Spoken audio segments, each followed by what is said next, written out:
is the 30th of November. We woke up at 5 o'clock in the morning and we went to the Cleveland Clinic with my dad. Bruce went with us. He walked all day. We just came back. Look how tired he is. This is how tired he is. He met a lot of people in the hospital. This is what happened when you walk your dog. I like doing it because I expose them to crowds, people on wheelchair, people in the hospital environment, pushing carts, and there's tons of people in the Cleveland Clinic. And then the doors, automatic doors, elevators, escalators, all kind of noises, traffic outside, and it's just chaos. But he handled himself very good. And this is exactly what happens when you walk him. You just deplete the energy. As soon as we got home, he just sat on the couch, just relaxing, that's all. He's not even hungry. So, this is how a dog, being calm and assertive, positive. Yeah, boo-boo. I know. I'll leave you alone to sleep, take a nap. Don't take a nap, boo-boo. Take a nap, boo-boo. The reason we got a chain on him because recently we have two cats, and the male cat, Rocky, we had to put him down. The female cat is very sad, showing a lot of emotions, and she's not herself.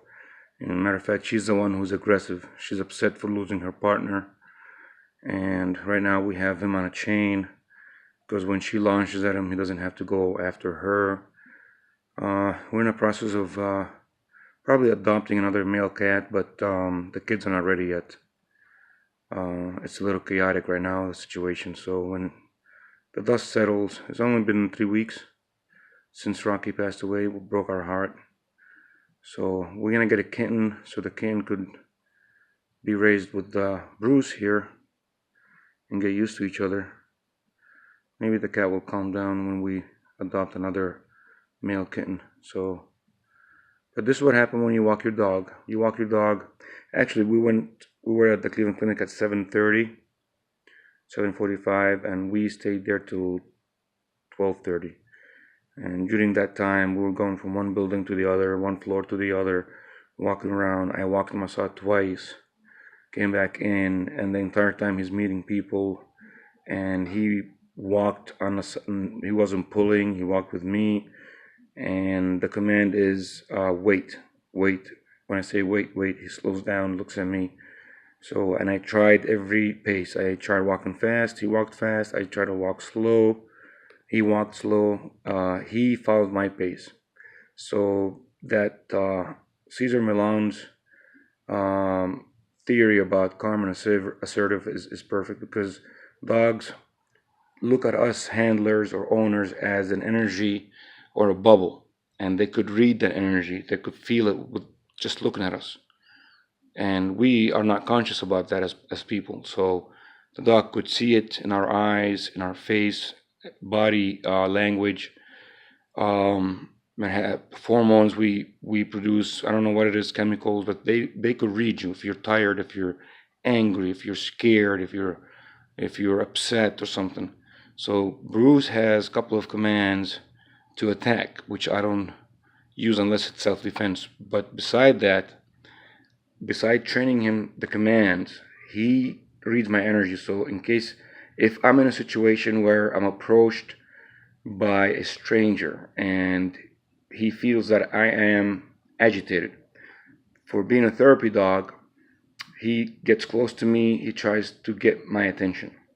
If that doesn't work, if I get into the flight situation where there's fear of some kind of physical altercation, or I'm threatened in any way, he knows, he automatically acts by standing between me and the person, and he will give that person a warning by growling.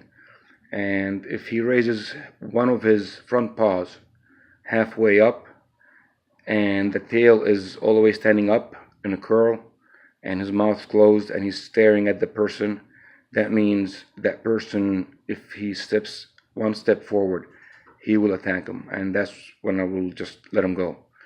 But other than that, he acts on command. He's just trying to figure out how to sleep right now, be comfortable. But just wanted to let you know, exposing your dog to people, crowds, the hospitals is the best place. Of course, you have to have a license as a therapy dog, and that's legally by federal law that you can walk your dog any place. Of course, you're gonna use common sense because you're in a hospital environment, hygiene, and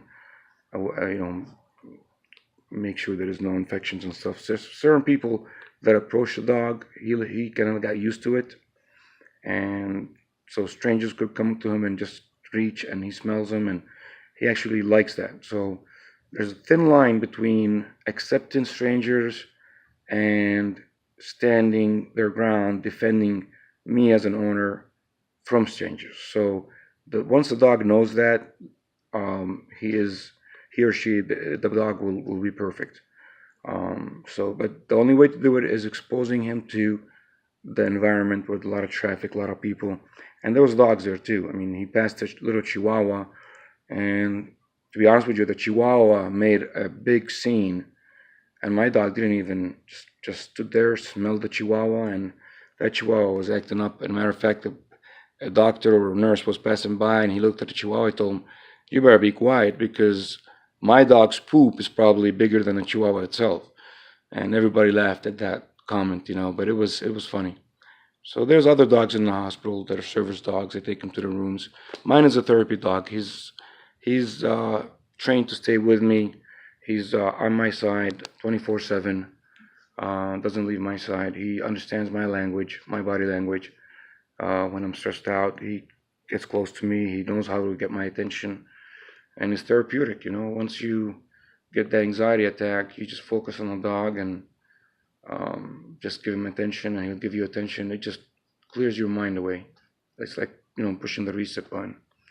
But it's a training. It's a work in progress. So he did good yesterday and today. He was there for 5 hours today. Yesterday he was there for about 5 hours too. But he did good. Elevators were a little challenge, but he got him perfectly. He goes in, I tell him sit, he sits down. It could be with people, without people, he doesn't care. So he sits down, he knows the drill. So I'm glad he was able to go there and be with us today. Anyway, this is Bruce taking a break after a long day in the hospital. Hope you guys liked the video. Any questions about how to train your dog, how to walk him? A lot of people complained to me today, nurses and employees at the hospital, that their dogs keep pulling on their, when they walk them, and it's not the dog, it's the energy you emit as a handler. You could use a choke collar that I have here, but today I had a chest restraint that I used. I don't use the collar at all unless I have to, but it's the way you handle yourself and walk with the dog.